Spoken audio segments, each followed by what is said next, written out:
Kidnapper na nagbebenta ng ninakaw na motorsiklo online.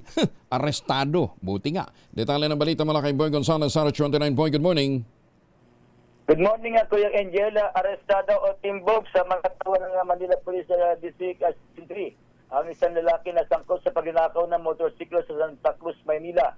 Kinilala ang suspect na si Alberta de los Santos, 28, nakatira sa barangay Mambugan, Antipolo City.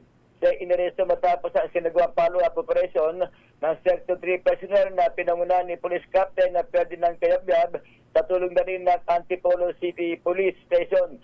Batay sa investigasyon, iniulat ang biktima si Jose Marie de la Cruz na nawala ang kanyang motorsiklo na isang Honda Click version 2 na may plakang 586 QBB bandang alas 6 ng umaga, alas 5:06 ng umaga. Ayon sa biktima, Kuya Angel, naiwan yung susi na motorsiklo ng iparada sa harap ng kanyang bahay dito sa Bison Street, Barangay 371 sa Santa Cruz.